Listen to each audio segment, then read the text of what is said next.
Deep in the wilderness, far from human settlement, a boy named Marco lives in an old building with his father. Their days pass in the forest, cut off from the rest of humanity. His father often warns him not to wander too far, reminding him that the outside world is dangerous. Still, as Marco grows older, his curiosity increases. He wonders if leaving the forest might help him meet someone his own age. At times, he sits by the streams, watching moss grow and small animals move around him. But outside the forest waits a world he has never seen, a world known as beyond the wasteland. One afternoon, while observing the creatures of the forest, Marco hears a strange sound, similar to a robotic voice. Following the noise, he finds an old van hidden far from home. The sound comes from inside. Marco feels tempted to look closer, but he knows he cannot tell his father, who would scold him for venturing so far. The next day, he gathers courage and returns to the van. Inside, he finds a toy robot. As he climbs in to grab it, he notices someone watching from the shadows. At first, he panics, fearing danger. Then he realizes the figure is only another boy, about his age. Instead of harm, the boy invites him to play with the robot. Marco slowly learns that the boy, named Miko, has special needs and struggles to communicate clearly. Still, their shared names beginning with M feels like a bond. They exchange gifts, Marco offering his music player, and Miko giving him the robot. Marco then hurries to return home before his father notices his absence. On the way back, a woman stops him, suspecting he stole the robot from Miko. When she learns Miko gave it freely, her anger fades. She hands Marco another gift and lets him go. Before leaving, Marco sees her embrace Miko warmly, and he senses she must be Miko's mother. The sight confuses him, since he has never met his own. Back home, Marco hides the robot and empties the peanuts she gave him into his pocket, pretending he found them himself.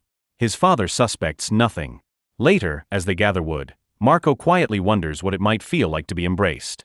He tries hugging his father, but his father pulls away without a word.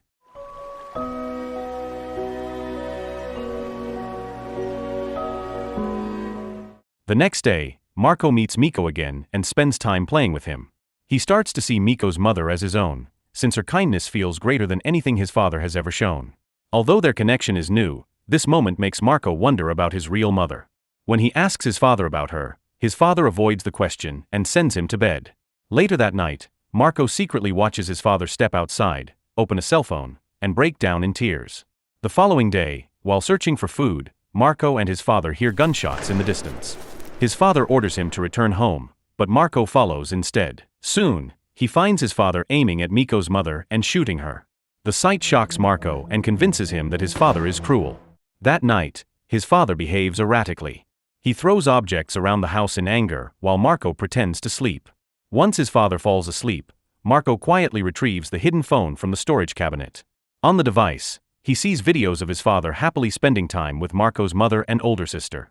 Then another recording appears. In it, his mother looks terrified as she leaves a final message for him, promising to always protect him. The video ends with the sound of a gunshot. Marco now believes his father harmed her. The next morning, Marco secretly handcuffs his father and runs away. He begs Miko to escape with him, but Miko refuses, unwilling to leave his mother behind. Marco tells him the painful truth, that his mother has already been killed.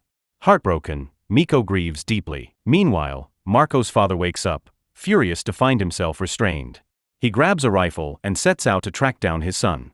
Not long after, while Marco tries again to persuade Miko to leave the forest, several strangers appear and chase them. Their behavior is strange and threatening, forcing the boys to hide inside a vehicle.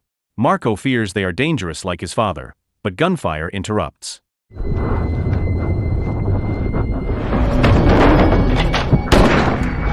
His father arrives, killing the attackers before they reach the boys.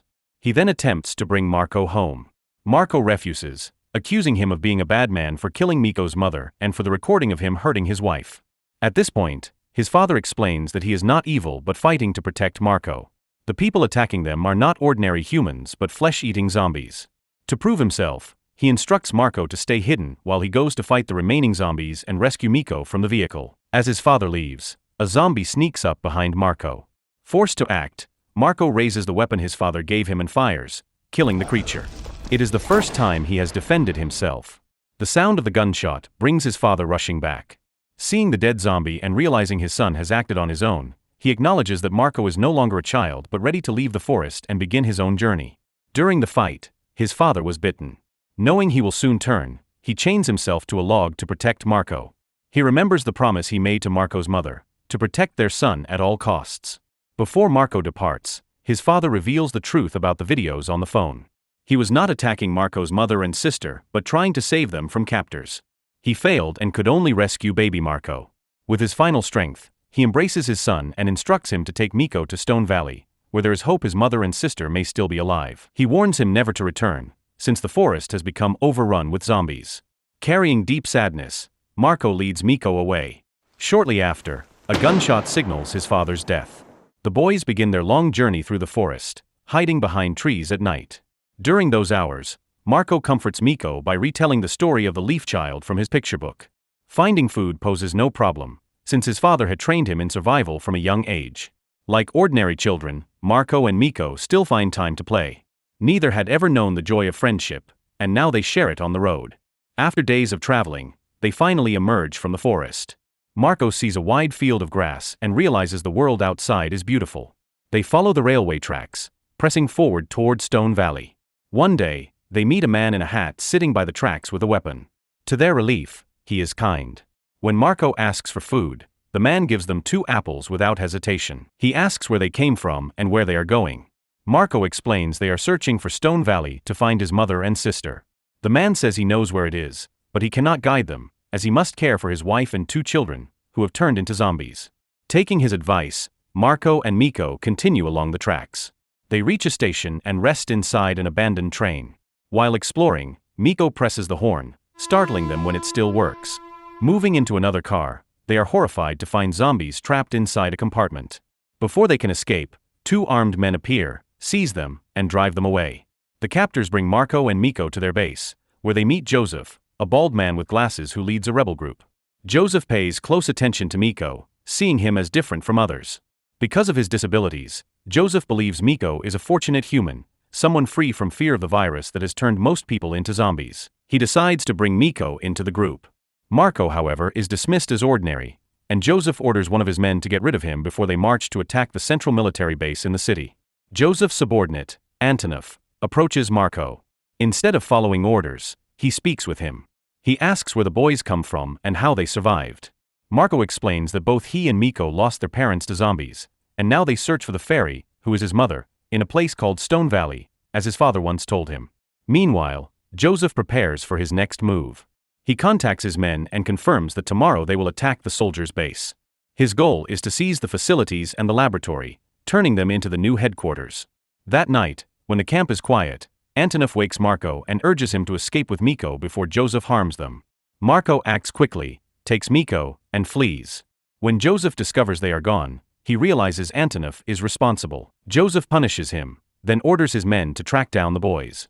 Later, when Miko becomes thirsty, Marco tells him to wait outside while he searches an abandoned apartment. Inside, Marco finds food, water, and clean clothes.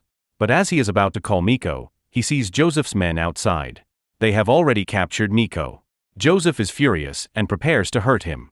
At that moment, soldiers suddenly arrive and open fire.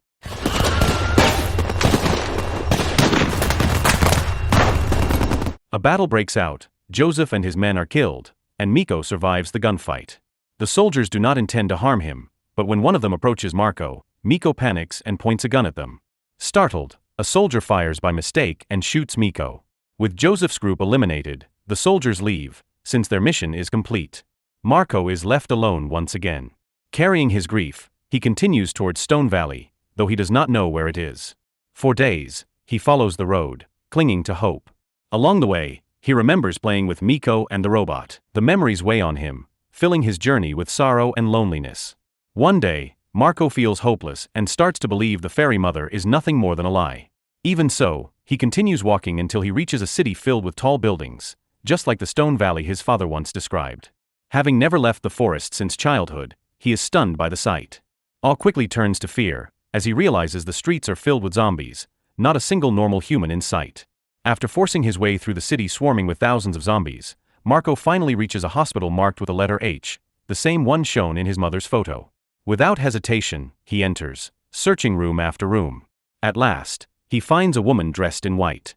Believing she is his mother, he runs to embrace her, but she bites his hand. She is already a zombie. The shock and heartbreak leave him devastated. In that moment, he remembers his father.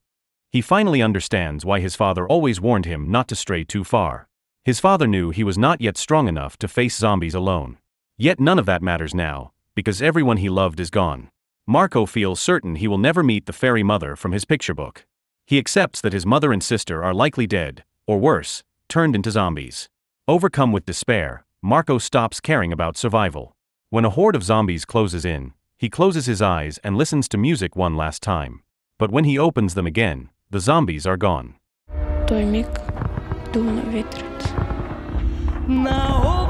Standing before him is a soldier bathed in light. At first, he mistakes her for the fairy mother. The soldier, a woman named Lieutenant Jen, approaches. She tells him he reminds her of her own son, who has died. Yet she cannot save him, because he has already been bitten. Marco embraces her anyway. Then Jen notices a mark shaped like the letter M on his hand. Recognizing its meaning, she orders her squad to take him back to their base. The mark is not for his name but a symbol given to children who are immune to the zombie virus. At the base, Marco asks Jen if she is the fairy mother destined to save the Leaf Child. Jen promises to take him to a beautiful place.